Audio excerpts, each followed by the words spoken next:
Еще раз всем привет, добрый вечер, ребята. Продолжаем изучение гита. И сегодня у нас работа с удаленными репозиториями. До этого мы посмотрели, как работать, как создавать репозиторий и работать в нем у себя локально на компьютере. Теперь посмотрим, как подключить наш локальный репозиторий к удаленному, чтобы другие тоже могли смотреть, чтобы можно было работать совместно с командами и так далее. Так, запускаем демонстрацию. Так, давайте сперва создадим просто локальный для себя какой-нибудь репозиторий.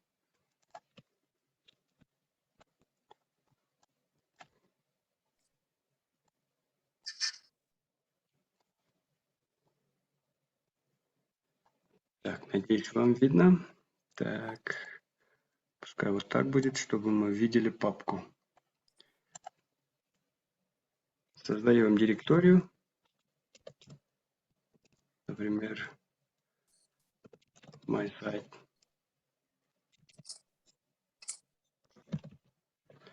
Заходим и запускаем git init.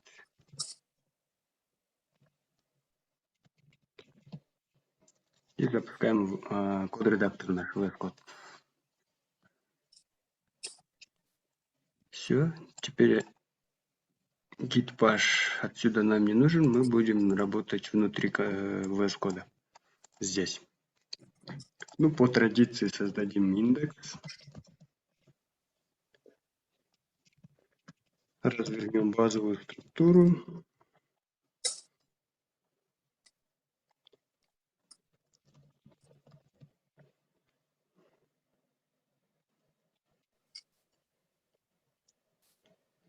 Так.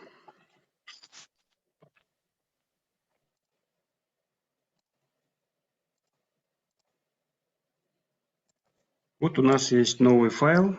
Git init мы уже сделали. И нужно начать отслеживать файлы. Так.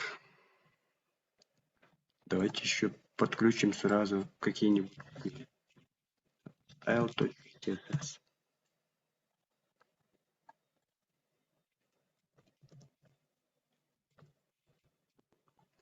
Все, чистый проект. Пока ничего нет. Git status. Git add index HTML плюс style CSS. Еще раз git status. Вот они есть. Git add минус m. Git commit, то есть минус m. И напишем свой первый commit. Все. В прошлый раз я вам показывал одну команду, и у нас не получилось. Помните? Git commit с флагом минус m. Я посмотрел по справочникам, и оказывается, этот флаг работает, когда сперва мы добавили уже какой-то файл до этого, да, до начала. Уже git отслеживает, и только после этого, оказывается, эта команда работает. Давайте я его еще раз вам покажу. Создам h1, уже редактирую файл, да, индекс h1. Пишу hello world. Здесь для h1, например, поменяем цвет.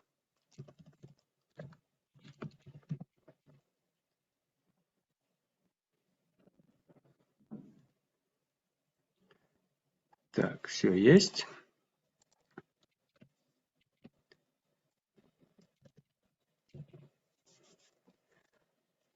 Проверим статус. У нас изменены два файла. Modified index HTML, modified style CSS. Что я дальше буду делать? Git add, добавляю вот эти два файла и потом делаю git commit.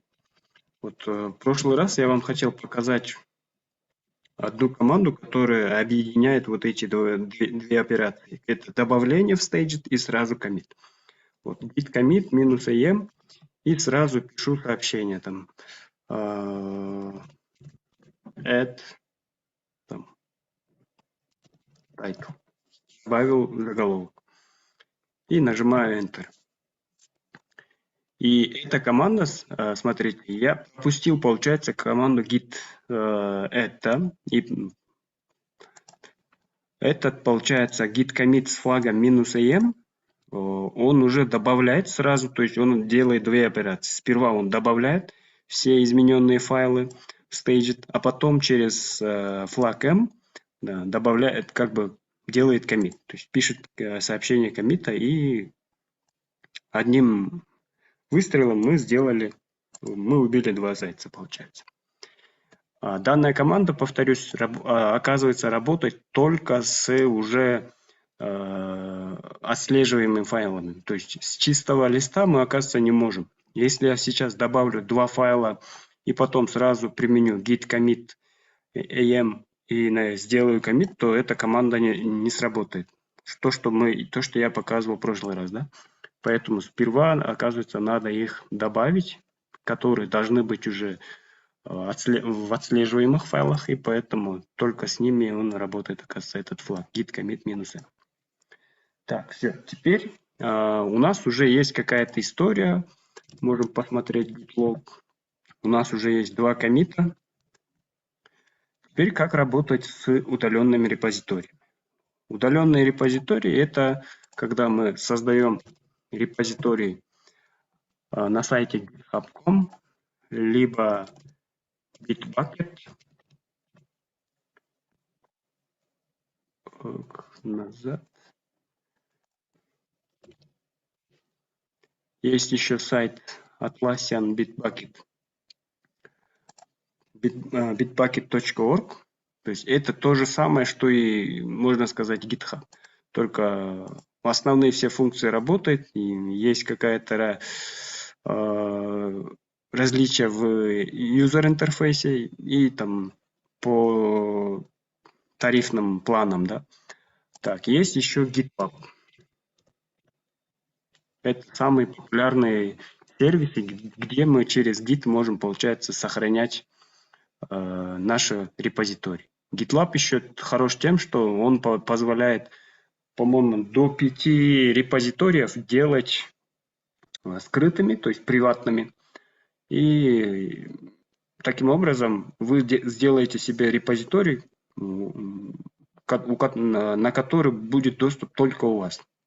Когда мы выкладываем в GitHub, то весь код будет полностью паблик. Да? У нас есть возможность сделать private репозиторий, но это в платных версиях. Bitbucket тоже, по-моему, есть private репозитории, но, по-моему, здесь тоже вот тарифы, ну, в общем, у них разные тарифы. Так, ну, самый популярный это GitHub, куда обычно выкладывают очень много кода open source, да, открытого кода. Поэтому как раз таки мы его и рассмотрим. Если мы узнаем, как работает GitHub с репозиториями, то вот эти Bitbucket, GitLab, они идентичны, то есть они похожи. Везде то же самое будет у вас, только чуть-чуть интерфейс будет отличаться. Так, вот я попадаю на страницу GitHub, и после входа на сайт, как только вы заходите на сайт, здесь у вас есть кнопочка вашего профиля. Можете посмотреть, настроить свой профиль, что-то дописать. Либо у вас есть возможность посмотреть список ваших репозиториев. Либо на репозиторий можно попасть либо со страницы профиля, где у вас есть репозиторий, да, либо вот кликнув по иконке и здесь выбрать Your Repositories. И здесь будет храниться все ваши репозитории. Будет куча репозиториев. Пока вот у меня есть несколько. А если у вас чисто, вот здесь ничего не будет. Здесь, получается, идет перечисление всех ваших репозиториев. Теперь, чтобы я мог отправить вот мой локальный код, мой локальный репозиторий на GitHub, получается, в GitHub нужно сперва создать пустой репозиторий. Для этого вот открываем блок Repositories и нажимаем New, создать новый. После own, вот здесь есть, высвечивается ваш аккаунт. Дальше мы пишем, например, название репозитория. Я локальный назвал, например, MySite. Это тоже назовем, например, MySite. Дальше выбираем, это будет public, публичный, да, открытый репозиторий, либо private. Вот. Пока у меня, например, бесплатный аккаунт, просто выбираем public. Дальше есть возможность сразу сделать readme файл, то есть инициализировать пустой репозиторий уже с готовым readme файлом. Но это пока нам не нужно, поэтому здесь просто оставляем пустым. И нажимаем Create репозиторий. Все, дальше мы просто после обновления страницы просто читаем внимательно, что нам дает GitHub, какие подсказки он нам дает.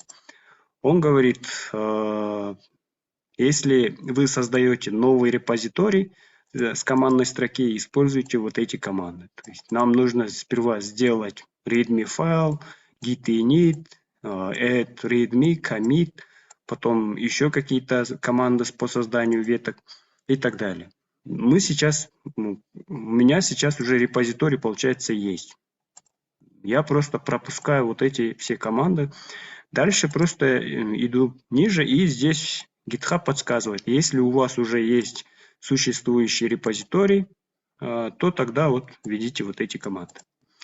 Получается, чтобы сейчас связать мой локальный репозиторий с удаленным репозиторием, который находится на сервисе GitHub, мне нужно их связать через вот этот URL, который дает мне GitHub. То есть, когда я создаю какой-то репозиторий в GitHub, генерируется какой-то URL. Это будет адресом репозитория. Сейчас он говорит git remote add и вот эту команду. Я его просто копирую и сюда вставляю. Очищим терминал, вставляю. И что это за команда? Git, это понятное дело, мы обращаемся к Git, и дальше слово remote означает удаленный, то есть удаленный репозиторий, а add добавить. И дальше идет какое-то слово origin. Origin это просто так называемый псевдоним или алиас, который мы придумываем для нашего репозитория. То есть, чтобы постоянно, когда мы будем отправлять, например, код или наоборот скачивать код из нашего удаленного репозитория, нам нужно обращаться вот к этому адресу, да, URL. И чтобы все время не набирать вот этот длинный URL, мы можем придумать ему псевдоним и назвать его Origin. Вместо Origin можно придумать любое имя. Но зачастую просто так принято, что многие называют свой удаленный репозиторий Origin. Так просто будет понятнее, коротко, ничего не запутайтесь. То есть всегда просто старайтесь оставлять здесь как Origin. Все, дальше нажимаем просто Enter. Ничего не говорит, но это хорошо. Если терминал ничего не говорит, значит настройки применились. Дальше Git говорит, создай ветку, которая называется main. Помните, да, у нас у локального репозитория всегда по умолчанию создается ветка, которая называется master, главная ветка. И на удаленном репозитории, то получается, нам тоже нужно всегда создавать какую-то главную ветку. Раньше, например, в GitHub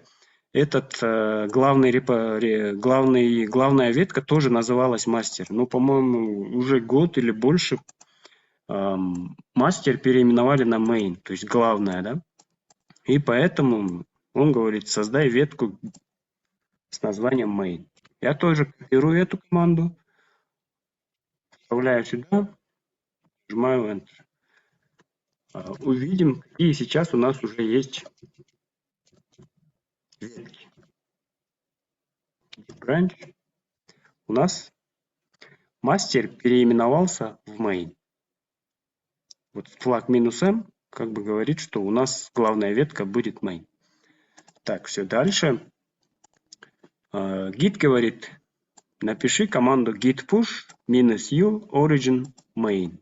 Теперь, получается, я уже связал с помощью команды git remote add origin URL своего удаленного репозитория, создал ветку, и дальше нужно просто теперь уже отправить мой код в GitHub.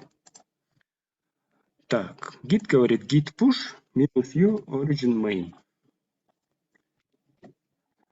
Git push — это та команда, которая отправляет код на удаленный сервер. То есть я у себя на локальном компьютере делаю какие-то коммиты, когда у меня рабочая область уже чиста, закончил работу, чтобы сохраниться, то есть я сохраняю, получается, коммитами, да, но потом, чтобы мой код уже отправить на удаленный сервер, на GitHub, я должен написать git push. -u говорит, это так называемый setup stream, исходящую ветку нужно определить, в какую ветку мы будем вливать вот эти изменения через git push. И мы просто пишем git push -u и говорим, куда отправлять. Мы говорим, это у нас origin, то есть подразумеваем под словом origin вот этот адрес нашего репозитория. И дальше говорим, в какую ветку как бы отправлять наши все изменения. Все, теперь я нажимаю Enter. И Git подумает и потом отправит все вот эти изменения на уже удаленный сервер. Здесь говорится, что какие-то файлы были compression и так далее, отправлено и так далее. И, в общем, создался новая ветка на удаленном сервере, и все отправилось.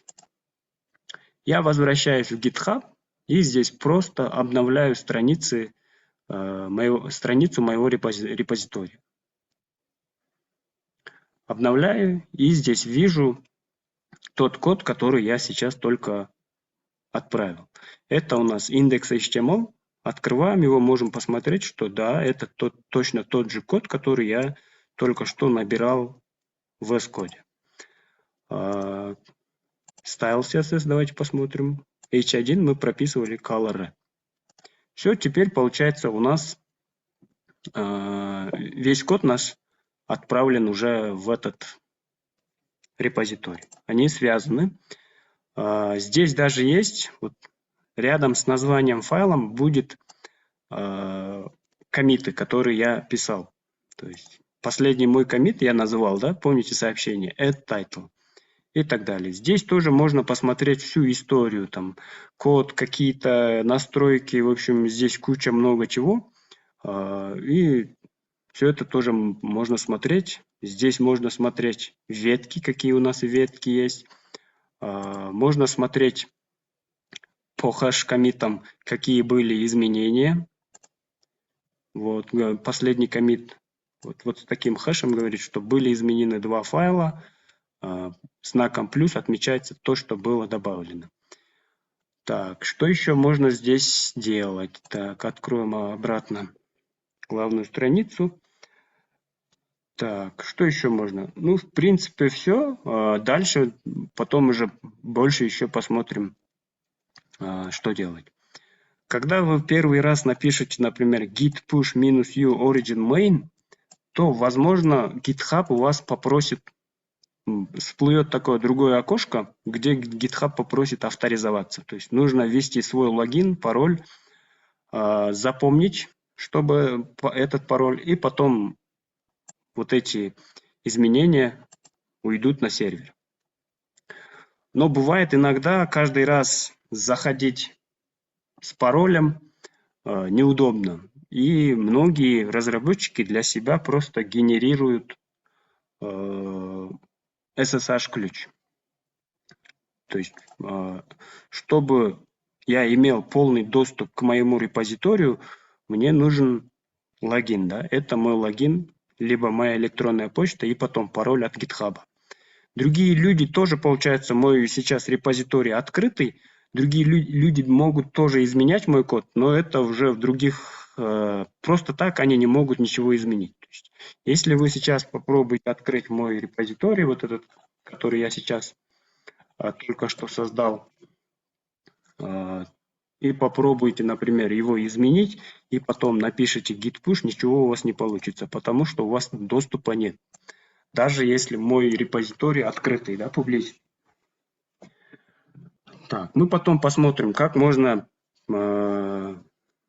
как делать изменения и предлагать свои изменения чужим другим репозиториям. Но сейчас давайте настроим до конца уже наш компьютер, чтобы было комфортно работать с GitHub. То есть получается у GitHub есть сервис авторизации. Это нужно вводить пароль, логин. Сейчас это я до этого, например, когда я делал пуши, просто нажимал сохранить авторизацию пароля, да, и поэтому у меня сейчас никаких паролей терминал не запросил, либо запросит терминал ввести название логина и потом пароля, либо просто выскакивает какое-то новое окошко, где нужно вам ввести пароль от GitHub. То есть это неудобно.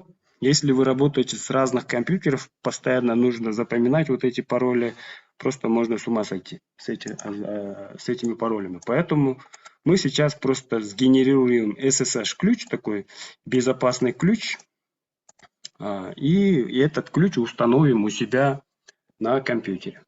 У вас в Notion есть инструкция от GitHub, как можно теперь, где говорится, как нужно добавлять SSH-ключ.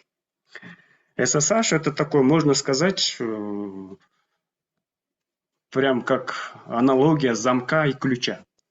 Вот у нас, например, есть склад, где мы храним кучу нашего кода, и этот склад мы закрываем большим амбарным замком, да, висячим, огромный замок, мы его туда вешаем, а потом мы себе в карман кладем маленький ключик.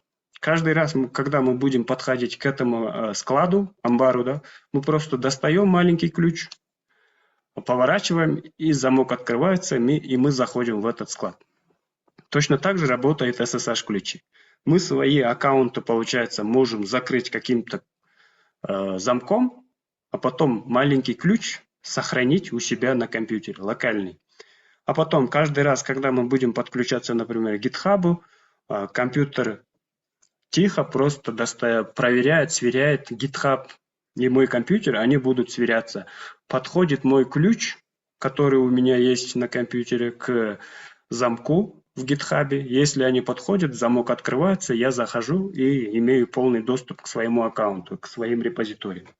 И это удобно. И давайте теперь посмотрим, как сгенерировать этот ключ. Здесь есть инструкция на разные операционные системы. Это Mac, Windows, Linux. У меня Windows, поэтому что здесь говорится? Перед добавлением SSH-ключа проверьте, есть ли у вас SSH-ключ на компьютере. Вот есть ссылка. Открываем эту ссылку в отдельном окне. И здесь говорится, откройте git-bash и введите команду ls и вот эту команду. Я копирую эту команду, запускаю git-bash.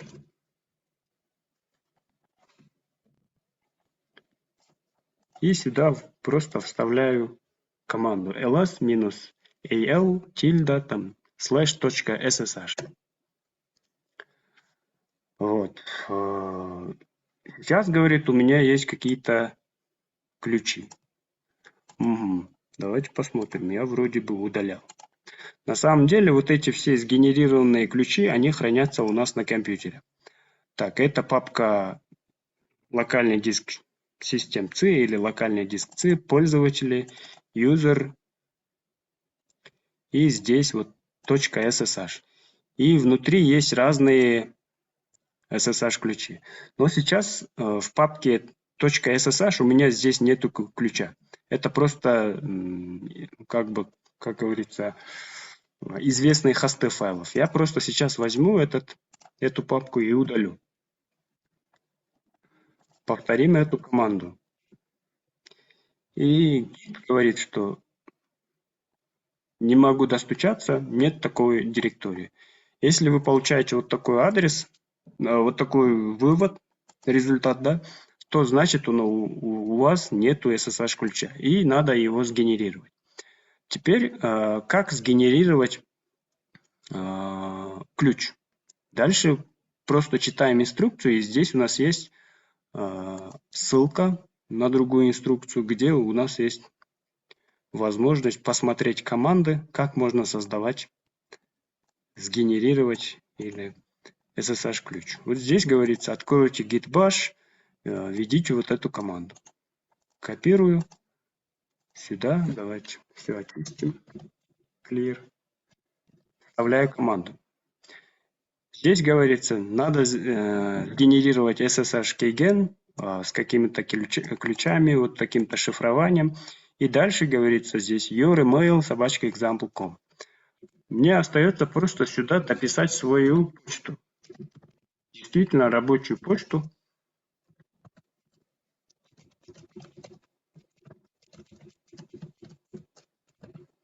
И нажму Enter. Дальше начинается процесс генерации ключа, и здесь уже git bash уже начинает у меня спрашивать, куда сохранять SSH. По умолчанию это диск C users user.ssh. То, что я ранее удалял, да? Вот я нажимаю Enter. Мне не нужно нигде в другой директории сохранять, просто оставлю по умолчанию, поэтому просто нажимаю Enter. И здесь говорится, создался директория, и теперь нужно придумать пароль для SSH ключа. Пароль мне не нужен, я просто нажимаю Enter. Если вы здесь придумаете пароль, то постоянно, каждый раз, когда вы будете подключаться к удаленному репозиторию, терминал будет запрашивать эту пароль. SSH мы устанавливаем, чтобы, наоборот, избежать вот от постоянного ввода пароля. Да? Поэтому я просто здесь нажимаю Enter. Ничего не пишу, даже пробела, ничего, абсолютно. Просто нажимаю Enter. Просит подтвердить пароль, еще раз нажимаю Enter. И вот сгенерировался SSH-ключ. Где этот ключ? Вот дальше идем. Диск C, пользователи, user. И вот появился SSH. .ssh, который я ранее удалил. Открываем. И здесь мы видим два ключа. Один это с какими-то названиями .pub. Это вот публичный ключ, который мы должны носить с собой в кармане. И каждый раз, когда мы будем к чему-то подключаться, мы будем использовать этот ключ. То есть для GitHub, получается, мы сейчас сгенерировали один публичный ключ. А этот будет у нас лежать только у нас в компьютере. Так, эти ключи, они это ваша безопасность. Эти ключи никому не передаем, никому не показываем содержание его содержание. То есть вот эти ключи, получается, можно открыть через обычный там VS Code или любой другой код-редактор. Я сейчас вам просто покажу. Вот таким образом выглядит ключ, SSH-ключ. Здесь просто сгенерирован огромный такой хэш, и этот хэш ключ привязан к моему адресу почты. Все, его тоже нельзя показывать. Я просто потом удалю, сгенерирую новый ключ для безопасности. Так, дальше что нам нужно сделать? Мы сгенерировали, получается, вот этой командой ключ. И этот ключ нужно теперь добавить в так называемый SSH-агент. Дальше вот здесь говорится, если ваша операционная система не поддерживает вот этот алгоритм, который мы использовали, да, ED25502-551 или какой-то, да, то используйте вот эту команду. Если когда вы будете вводить вот эту команду, у вас появятся какие-то ошибки, то попробуйте использовать вот эту команду, то есть другой алгоритм. Вот генерируется.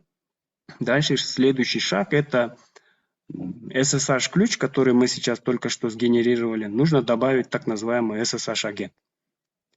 Для этого просто мы копируем вот эти команды, которые нам любезно предоставляет GitHub. Идем в git bash и сюда просто вводим и нажимаем.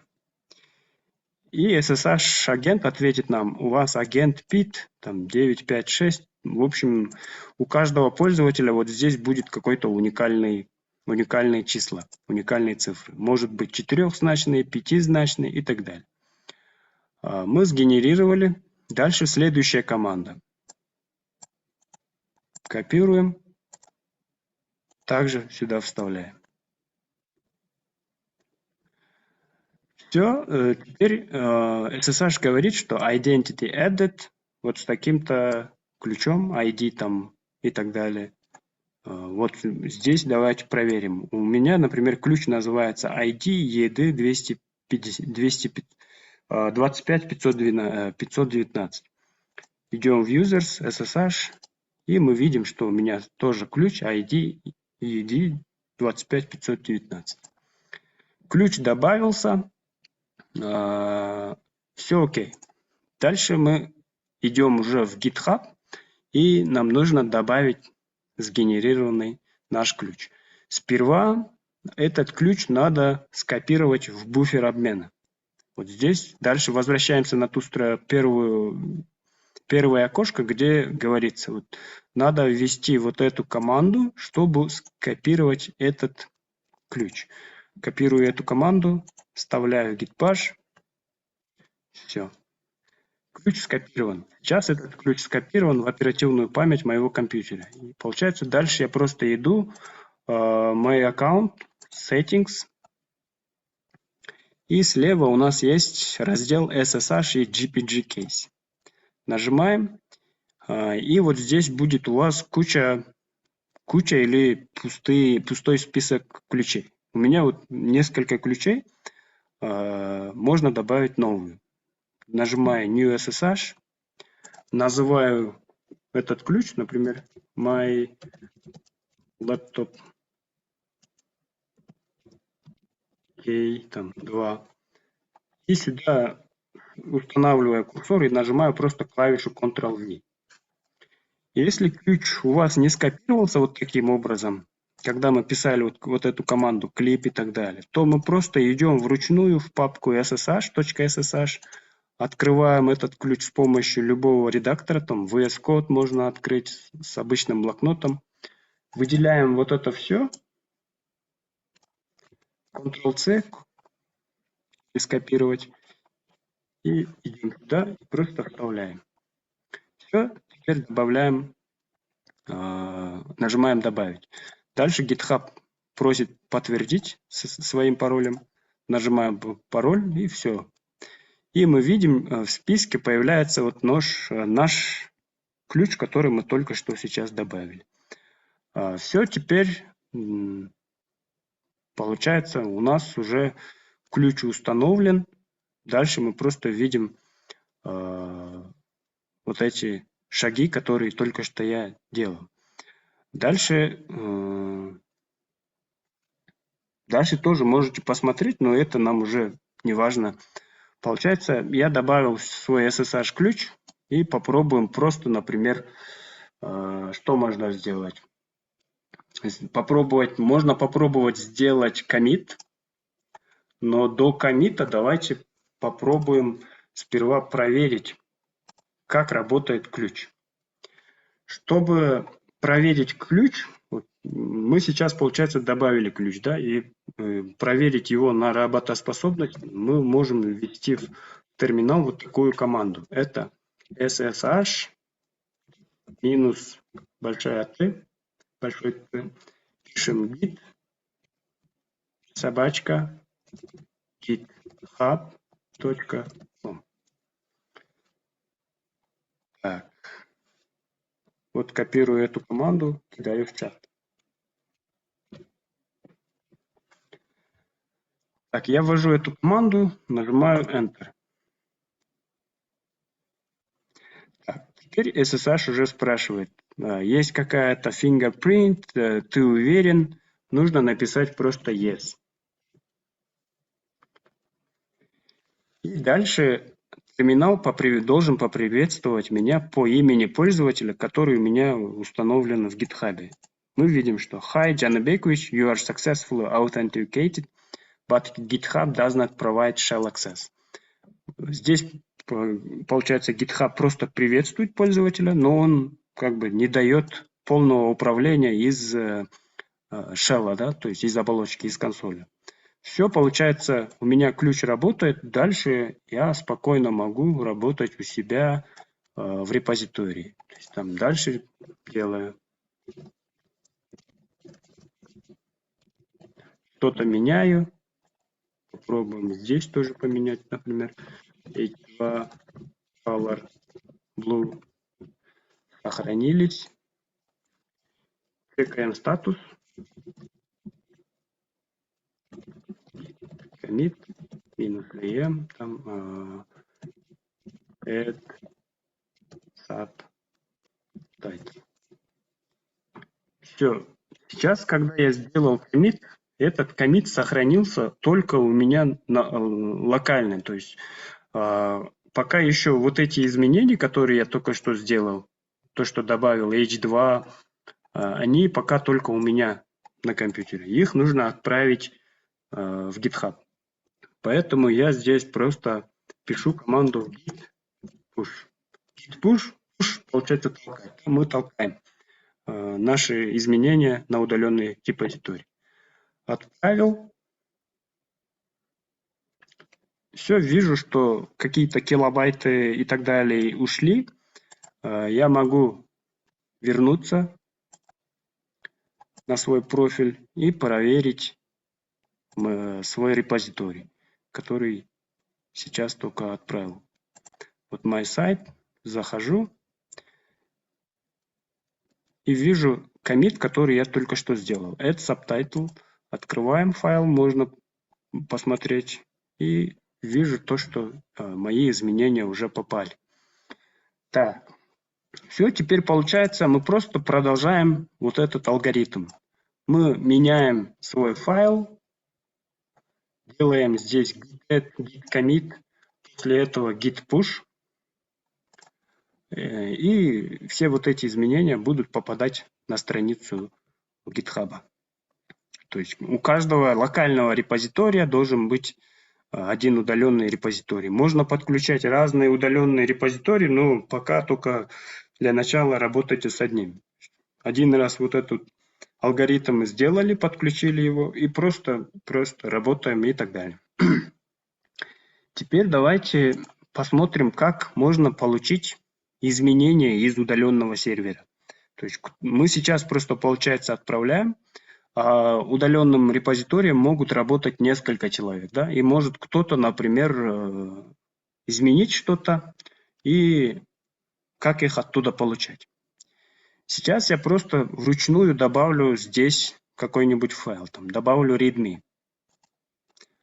Вот с таким текстом нужно здесь, в GitHub, получается, тоже можно делать коммит прямо, открывать файлы, что-то редактировать и потом делать коммит там. Add readme. Вот мой коммит. И говорю commit new file. Все, получается, теперь у меня в репозитории, в удаленном репозитории, 3 файла. Это readme.md, index.html и style CSS. Закрываю этот. Что будем делать? Там попробуем, сделаем, например, footer. Сделали footer. И я попытаюсь сделать commit. Сперва проверим статус. Что у нас? У нас изменился файл index.html, и надо закоммитить его. Git add, там index.html, git commit -m, там add footer. Все. Локальное изменение сохранил, нужно сделать git push. Пишу git push. И здесь говорится rejected, то есть GitHub не принял, потому что мой репозиторий отстает от удаленного. То есть удаленный репозиторий на один коммит ушел вперед. Поэтому перед тем, как сделать git push, получается, мне нужно сперва стянуть вот эти обновления. Для этого я могу использовать fetch git fetch, либо могу просто написать git pull. Слово pull как бы переводится как тянуть, да? То есть мне нужно стянуть изменения. Пишу git pull. И здесь говорится, что был добавлен один файл, который называется readme.md. И я вижу у себя в VS Code этот файл. То, что я создавал в репозитории на удаленном. Так, теперь проверим git статус. Теперь у меня все окей. Нужно сделать просто git push. Пишу git push. Все изменения ушли. Обновляюсь. Индекс HTML. И я вижу, что здесь уже есть футер. Так, еще что можно посмотреть с удаленными репозиториями. Удаленный репозиторий, получается, можно сделать так хостингом для статичных сайтов. То есть я могу вот здесь сделать какой-нибудь URL и отправлять это своим, например, заказчикам там и так далее. То есть можно пользоваться как обычным сайтом, только это будет статичный. Чтобы что-то добавить, нужно обязательно там править индекс HTML или CSS. В общем, вручную надо писать контент сайта. И как сейчас из моего репозитория MySite сделать хостинг, чтобы другие люди тоже могли видеть этот сайт по какому-то адресу. Для этого я захожу на страницу репозитория, иду в Settings, и здесь есть куча настроек репозитория. Пока меня не будет ничего интересовать, кроме Pages. Вот захожу в раздел Pages, и здесь нужно указать, что я буду деплоить, то есть выкладывать. Да? Это у меня будет ветка MyMain. Оставляю здесь root, нажимаю Save.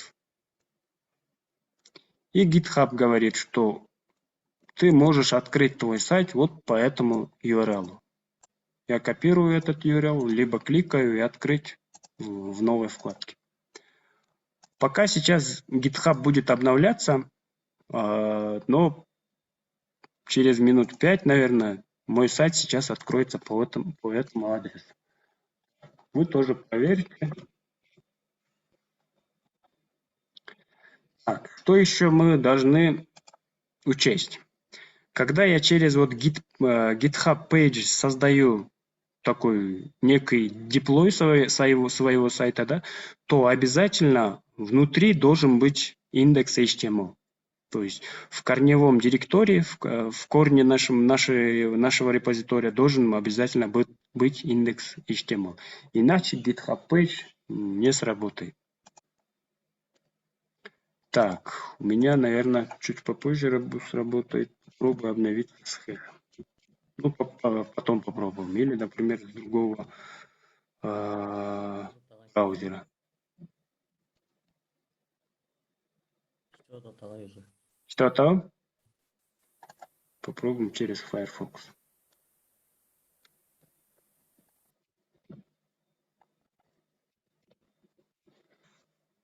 Так, ну, у меня чуть-чуть подольше это займет. Так, теперь получается, вот обязательно кидаем сюда индекс HTML, обязательно в корне. Если в корне индекс HTML не будет, вы постоянно будете получать либо 404 ошибку, что сайта такого нет, либо еще какие-то серверные другие ошибки. Поэтому обязательно индекс HTML, и все пути до файлов, до каких-то стилей, изображений, они должны быть подключены относительно. Никаких абсолютных путей, только относительные, и тогда GitHub правильно как бы сработает, и все будет окей. Вот. Теперь получается, я могу уже делать свои деплои, работать отлично, но пока я работаю только один. Как сюда добавить других разработчиков? Так, других разработчиков я могу добавить их как коллабораторов, то есть это можно считать моя команда, где я буду работать над этим проектом. И им будет абсолютно полный доступ к моему репозиторию. То есть они без проблем могут добавлять, например, пуши, пулы, коммиты, то есть у них будет полный доступ. И как этот доступ предоставить другим людям? Идем обратно в Settings, именно Settings репозитория. И здесь есть раздел Manage Access. Раздел, где мы будем управлять доступом. И здесь есть, например, кнопочка Invite a Collaborator, то есть я могу пригласить кого-то из GitHub, чтобы он принял участие в моем проекте. Invite пишу и, например, попрошу Туратагая.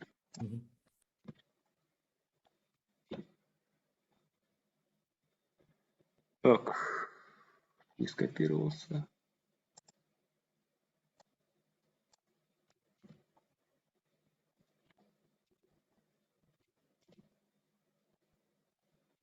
Так, вот так напишу. Вот Туратагай. Я его приглашаю. Add Turat KG to this repository. Сейчас Туратагаю уходит письмо ему на электронную почту, где он откроет и увидит приглашение. Там вас приглашает вот такой-то репозиторий, вот такой-то человек. Он Туратагай, görсөтүп коесузбу? Так, дальше Туратагай просто давайте посмотрим, как он будет работать.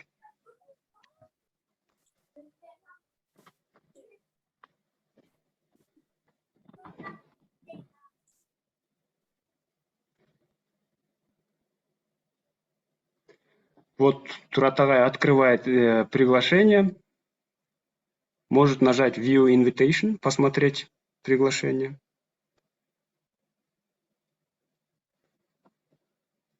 Заходит и принимает Accept Invitation. То есть он принимает это приглашение и становится коллаборатором. То есть он сейчас может просто дальше брать и работать с моим репозиторием. Он может скопировать себе этот репозиторий вот так, либо download, либо может просто скопировать вот этот URL, который сверху, и через git-push нажать git clone, и у него полностью скопируется репозиторий, который он скачал. Так.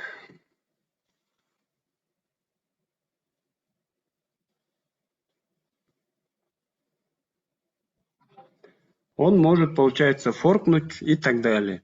То есть сейчас, когда я предоставляю доступ через Access and Manage and Access, то он полноценный как бы член моего проекта.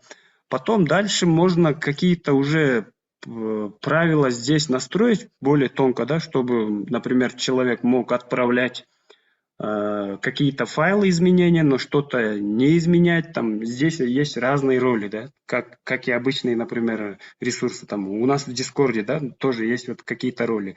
Куда-то мы можем что-то писать, а где-то можем только смотреть. Вот такие типа таких тоже ролей можно здесь в GitHub настроить для своего репозитория и так далее. И дальше просто Туратагай будет делать свою работу, делать git-пуши. Я буду просто, когда я уже работаю с командой, что я обычно делаю? Я понимаю, что у нас в команде несколько человек, и прежде чем начинать что-то, то есть я не беру, просто открываю свой репозиторий и начинаю что-то здесь писать, проверять и потом отправлять git-пушем. Это так можно, но могут появиться какие-то конфликты, да, то есть сперва надо получить актуальную версию репозитория. То есть если вдруг, например, Туратагай что-то введет сюда, то я должен обязательно, например, сделать git pull. Я должен стянуть или увидеть, что репозиторий в полном порядке, то есть никаких обновлений не было. Об этом скажет сообщение already up to date. Потом я делаю, например, здесь что-то, свой код, делаю commit, как обычно, И в конце отправляю git push. И тогда весь мой код отправляется на GitHub. А дальше просто Туратагай, когда он сам будет работать, он откроет свой терминал, напишет git pull, он стягивает вот эти все обновления, которые я ввел, вот эти, да, и дальше работает. Вот таким образом, получается, можно коллаборировать и работать. Это когда у вас командная работа в рамках одного репозитория. Но есть другой вариант работы или как бы добавления изменений в чужой репозиторий. Вот сейчас давайте посмотрим, у кого получилось зарегистрировать какой-нибудь аккаунт, все настроил, те, кто, например, параллельно со мной делал. Поднимите руку, у кого все пока в порядке, никаких ошибок нет, все прошло гладко. Попробуем поработать с git-форком. Так, Гульзат.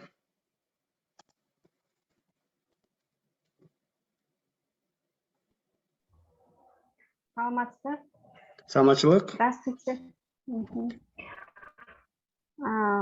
Демонстрация кылайын ба? Ооба, демонстрация кылсаңар. Эме жок экен. Разрешение жок экен. Так, разрешение азыр.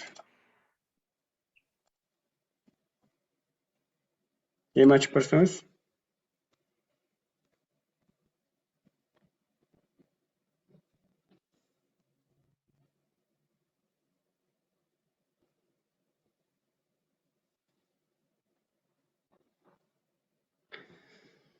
Так, азыр чаттан мен жиберген репозиторийди ачсаңыз.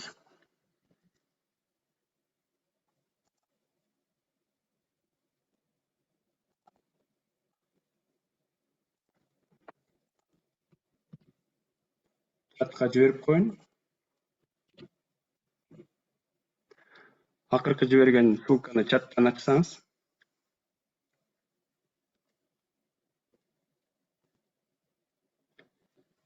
Вот, смотрите, ребята, как теперь можно вносить изменения в чужой репозиторий. Сейчас, Гульзат, нажмите на кнопку Fork в правом верхнем углу под аватаркой. Вот внизу написано Fork, и иконка стоит. Ниже, ниже, ниже. Просто наводите не на этот, а жок, бул жерден чыксаңыз. Астында эле, ошол эркинин астында эле fork деп турат, 0 деген цифра турат. Ошонун жанында fork. Вот она нажимает fork. Что означает fork? Fork это скопировать чужой репозиторий к себе. Азыр өзүңүздүн Guli 02 деген аккаунтуңузду тандаңыз. Вот она, получается, копирует мой код себе удаленно. Так, нажимаете. Гульзат, баса бергиле.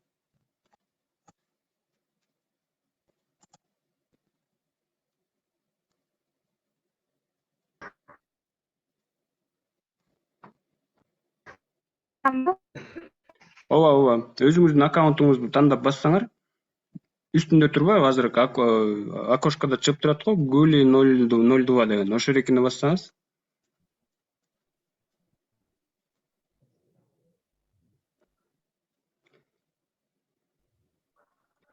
Вот она скопировала. Ол жерденби?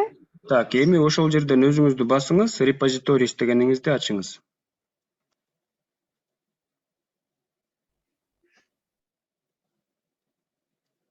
Жок, берки иконкаңызды басыңыз. Аватарканы басыңыз. Your repositories деп турат. Профайлды эмес, астындагысы Your repositories.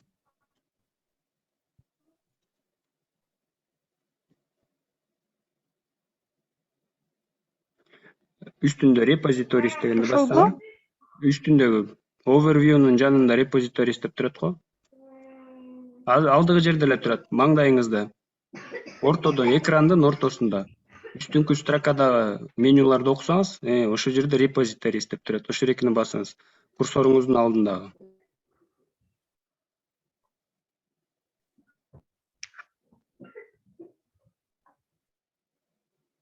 Басыңыз. Мгм.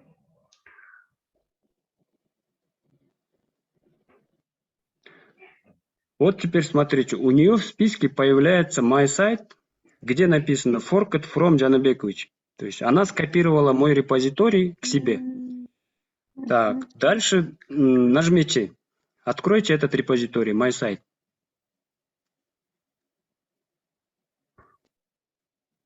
Уже 5 форк болуп турган. Угу. Нажмите код.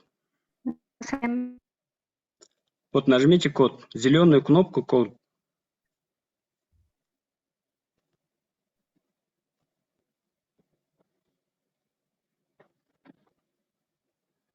Гульзат, вы здесь? Басатам. Осуну. Зеленый кнопка турбой жашыл код деп турат. Ошол жердеги ссылканы көчүрүңүз. Басканда астынан чыгып аткан ссылка чыгып атпайбы, URL. Так, интернетиңиз копировать кылыңыз. Эми рабочий столуңузду ачыңыз.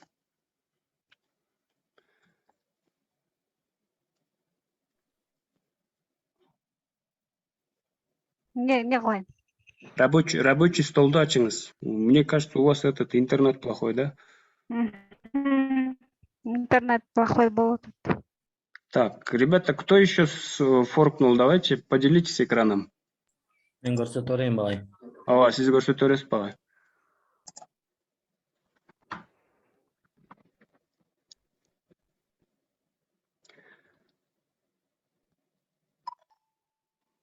Вот, агай, получается, форкает мой репозиторий. И мой репозиторий копируется у него. То есть он получает полную копию моего сайта к себе в аккаунт. Дальше он открывает мой сайт, репозиторий, копирует ссылку, идет на рабочий стол, например, куда-нибудь, где он будет работать, запускает git push и пишет команду git clone и вставляет вот этот URL, который он скопировал.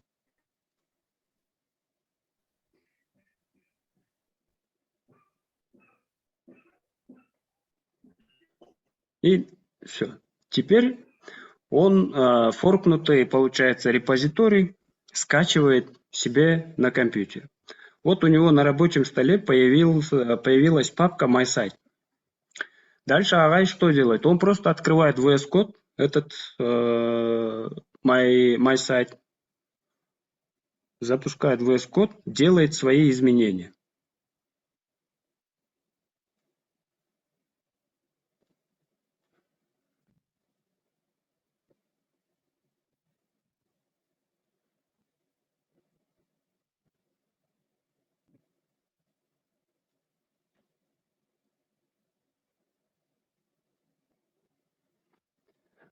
Вот, агай делает свои вправки, то есть что-то он изменяет, сохраняет этот файл, делает commit, git add, git commit, как обычно.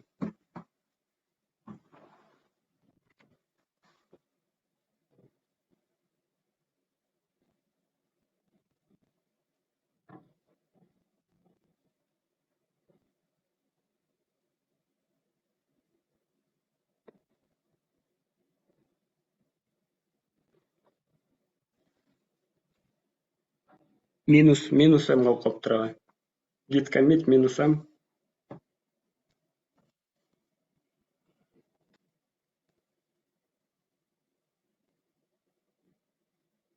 Все, теперь агай отправляет git push.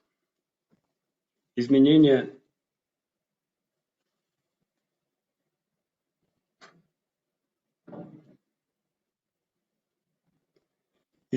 отправились. Теперь он открывает свой GitHub. Здесь обновляется просто. И наверху, да, давайте внутри смотрим, у него изменения есть. Но эти изменения пока только у него в аккаунте. Дальше ему нужно вот эти изменения предложить мне. То есть он открывает вверху pull request.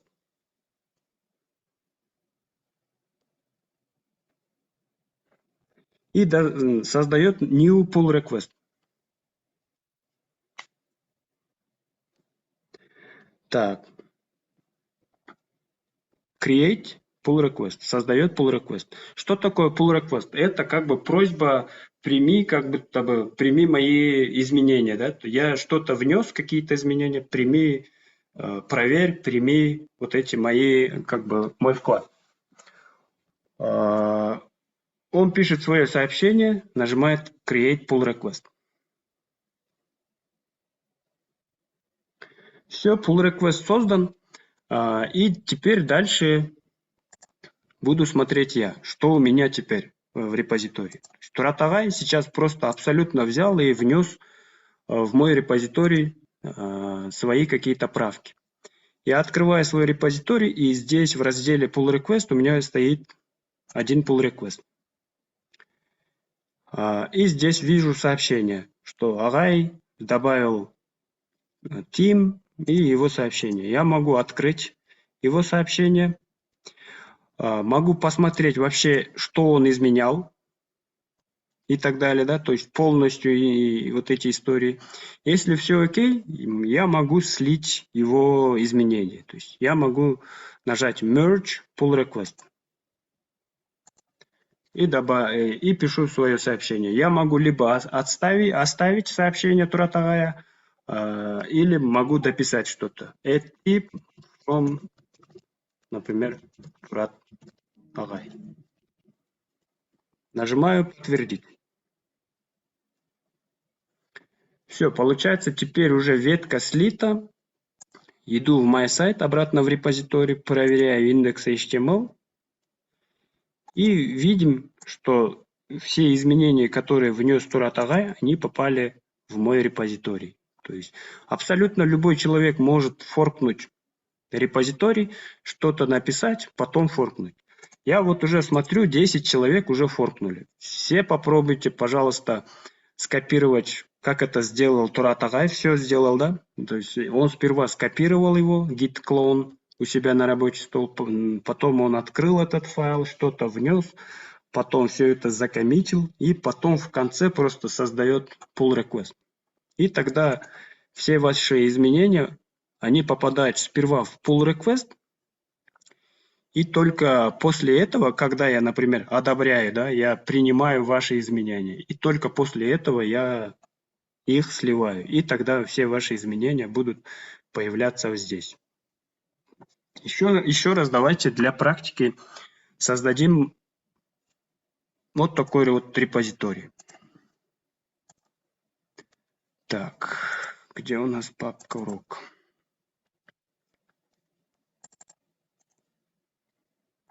Для работы форка, например, назову это форк.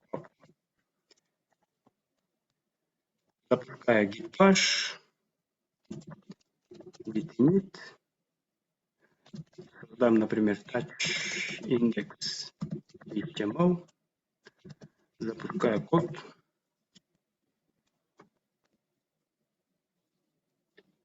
Все, индекс HTML есть. Я разворачиваю структуру и называю, что этот файл будет список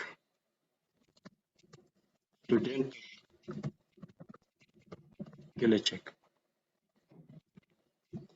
Здесь будет заголовок, список студентов Гелечек. Дальше просто создаю вот такой UL, li. И вот здесь вы будете форкать этот репозиторий, и внутри li будете писать, например, свое фамилия, имя. Хорошо? Давайте не UL, а OL.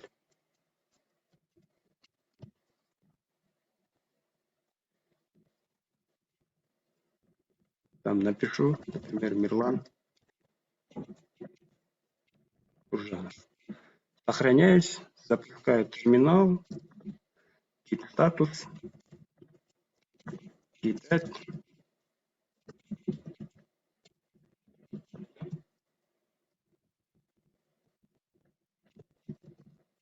Initial commit. Все. Так, здесь я создам новый репозиторий. Сейчас вы будете копировать, форкать этот репозиторий. Я напишу здесь, это там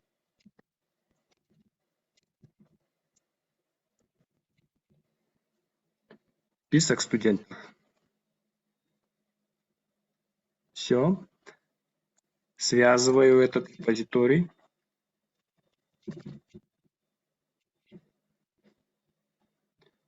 Так, следующая команда, создаю этот бранч.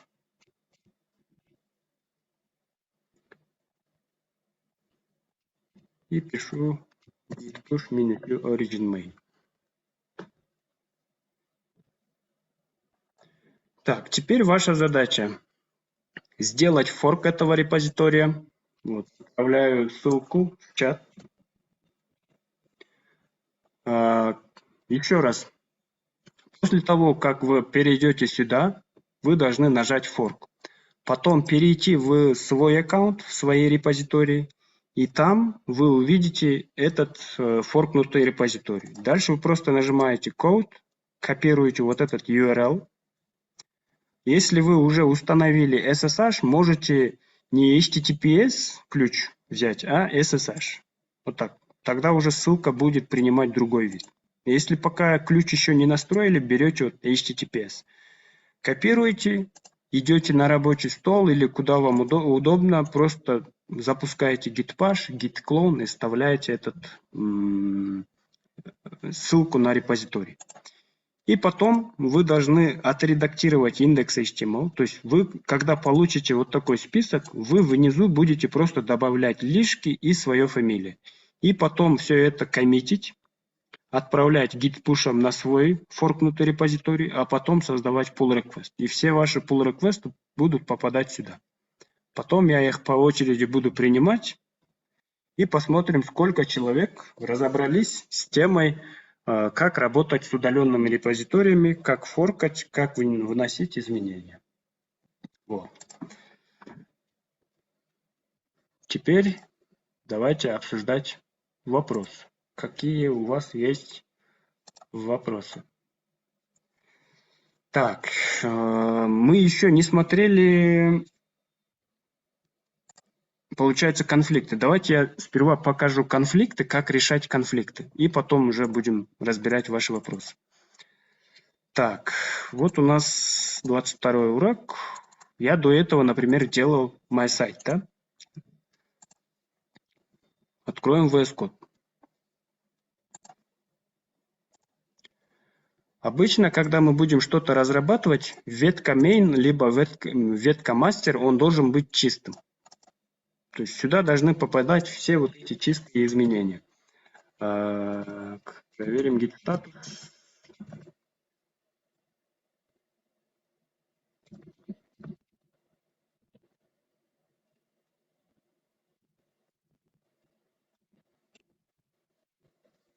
Возвращаю обратно назад. Получается, ветка main должна оставаться чистой. И мы будем вести работу где-то, например, на другой ветке. Назовем это, например, des, да? Я это вам тоже показывал уже. Count -b def. Я сразу переключаюсь на ветку def. И здесь, например, делаю что-то. Вот сейчас возьму и удалю вот эти 2h1 и сделаю, так, не удалю, а просто возьму их и оберну тегом header.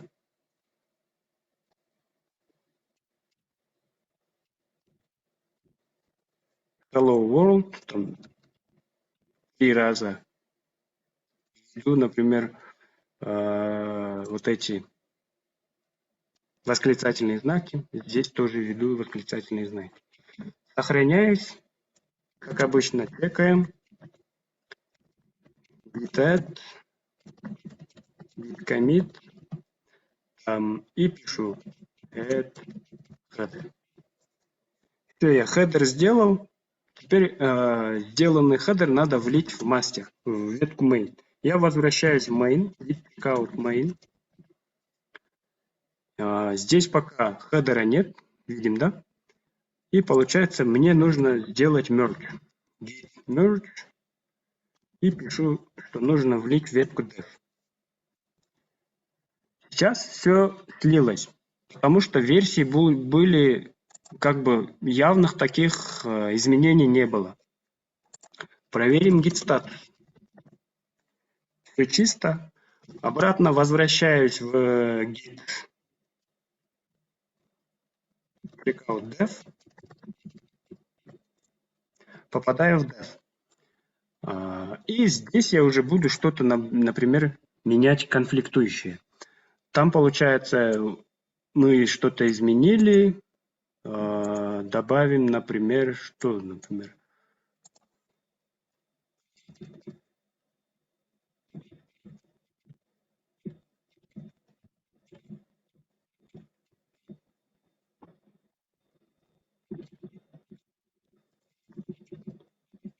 Добавляем git commit -m. Пускай это будет fix header.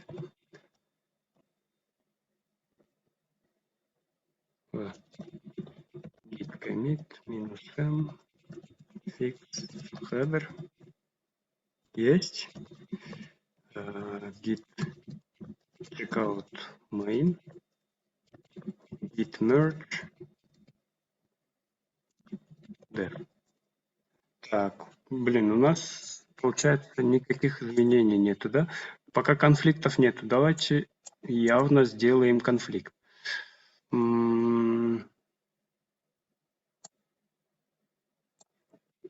Здесь удалим. Сразу ветку main, получается, я удаляю. Делаю git add, git commit -m fix header from main, скажем. Возвращаемся в git checkout dev.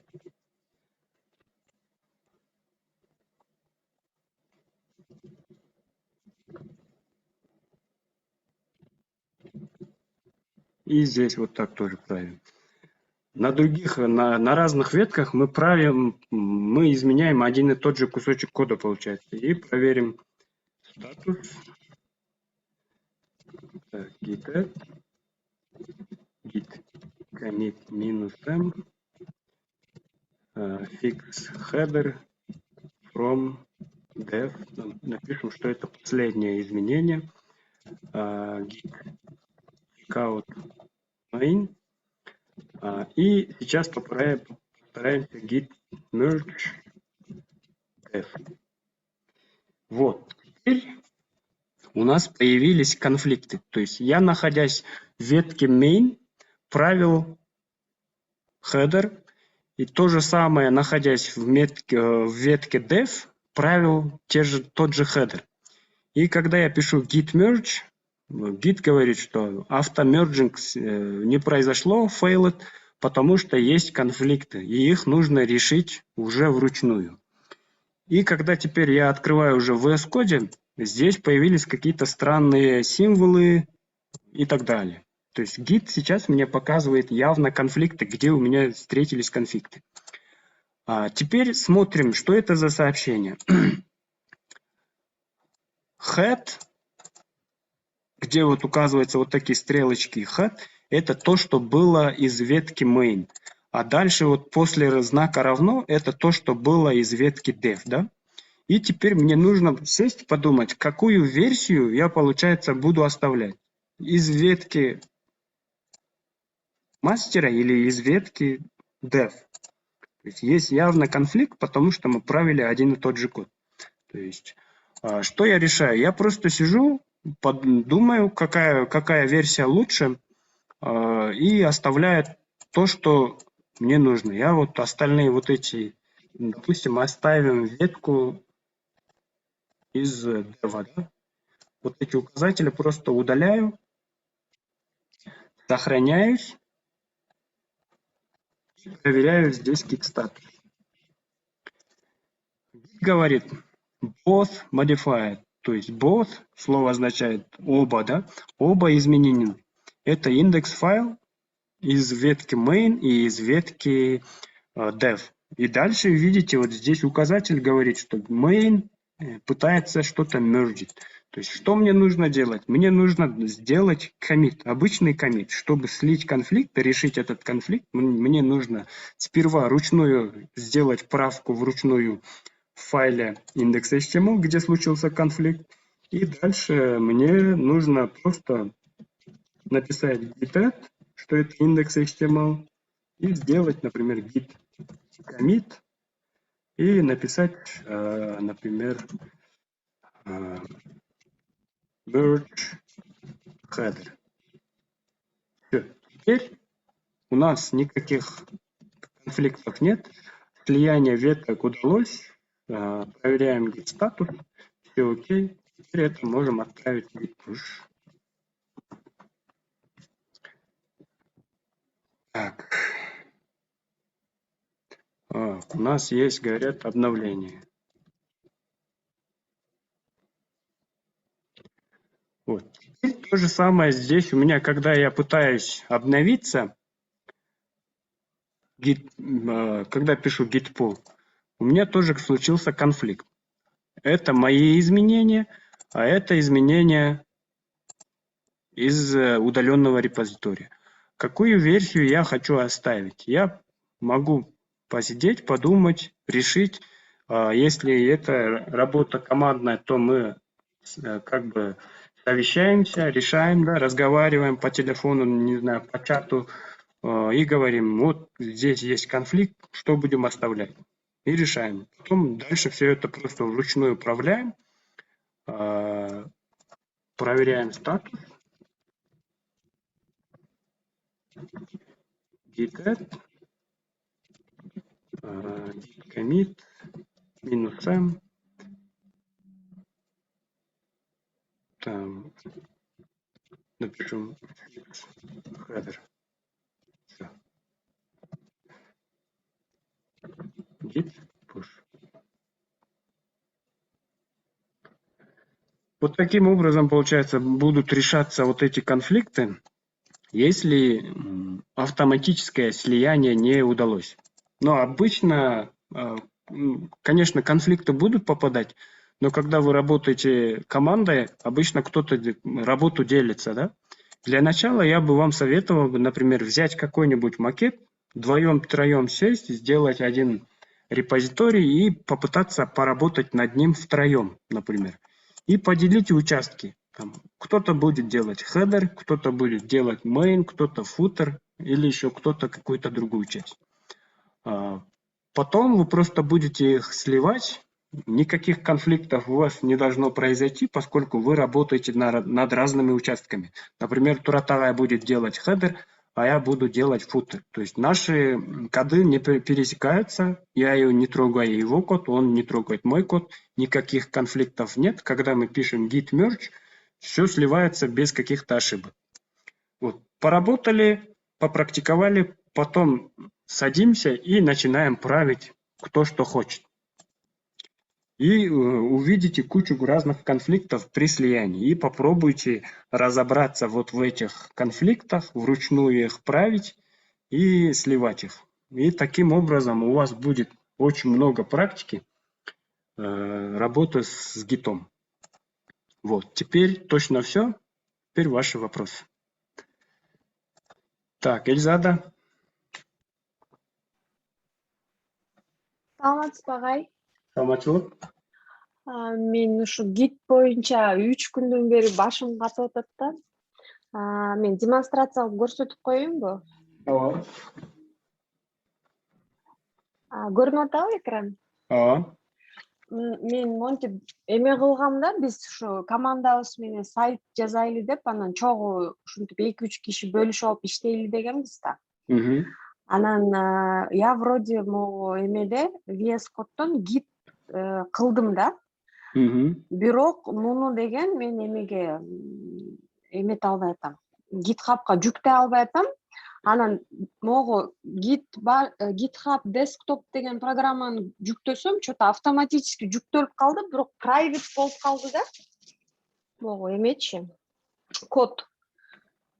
Бияктан болсо жүктөй албай атам. Жана антип git push кылып командаларды койсомчу. Биринчи жанагы мен сабакта көрсөткөн эле операцияны жасайсыңар. GitHub'ка барасыңар, репозиторий создавать этесиңер. Ал жерден GitHub берген ссылкаларды аласыңар, терминалыңарга алып коесуңар и все. Бияктан создавать эттик, толтура жолу уже канча болуп кетти мына 3 Азыр создавать этсеңер, жаңы бир репозиторий. Репозиторий, да? Так, накинем.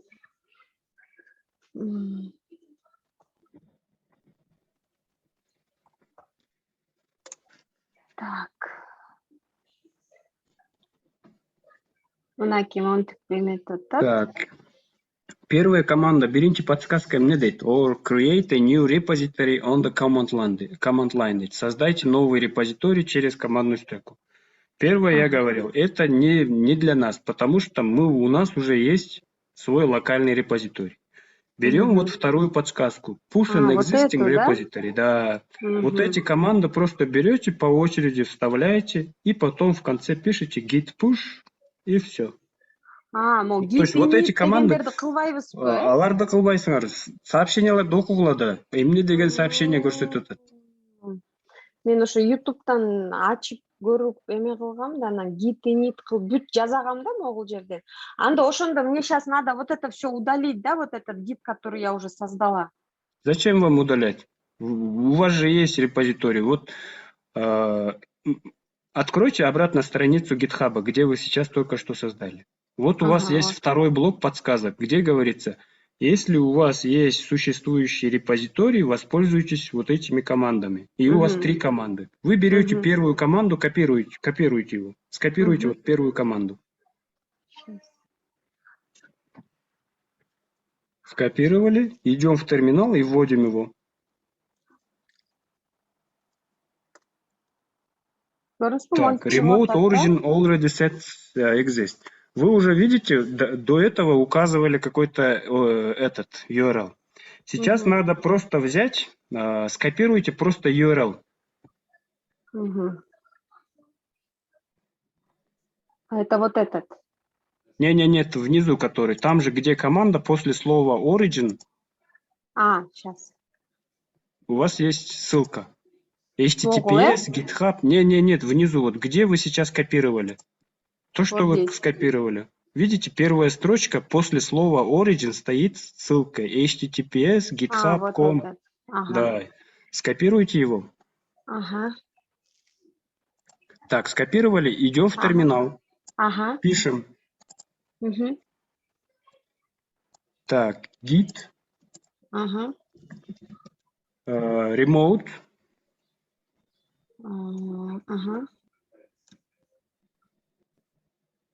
Так, сперва давайте посмотрим. Git remote -v. Что посмотрим, куда смотрят вот эти ваши адреса. Турал v. -v, да, -v. Так, вот у вас на какой-то origin у вас уже есть. Давайте поменяем этот адрес. Пишем git remote. Git remote set дефис URL. Set, без пробела, дефис без URL. пробела, да? Пробел. Ctrl-V. Вставляем этот скопированный код, который. Все, нажимаем Enter.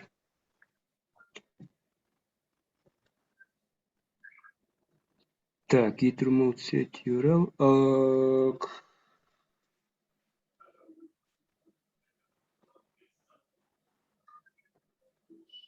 Ну-ка, еще раз введите команд. Тогда git remote снова вводим. Remote set URL. Origin, пробел origin. Пробел. Вставляем. Enter. Все. Теперь копируем второй код, который показывает нам GitHub. Git branch, да? Git branch. минус m main.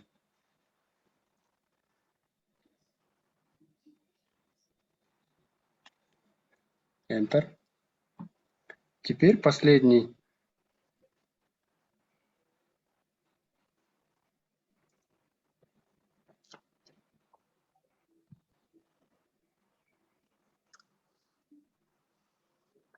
Все получилось, да? Все, теперь обновляемся, открываем GitHub, обновить страницу.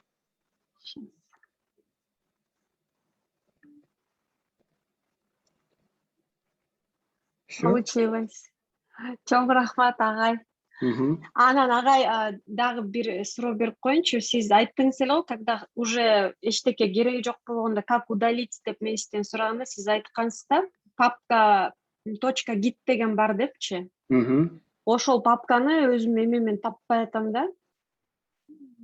Компьютеримден кайсы жерде деп. Кайсыл жердеги эмени удалять эткенди атасыз? Мисалы, могу жаңы элеки веб-сайт алам, код VS-тин ичинде да. Ошол экини өчүрүп салгыла да. Веб-сайт алам деген толугу менен кереги жок болсо, полностью эле папканы удалять этип салгыла, болду. Жанагы сиз айткан .git деген папка ал жокко дейм да ошону. Так, анда веб-сайт аламды ачсаңар, папканын ичине азыркы.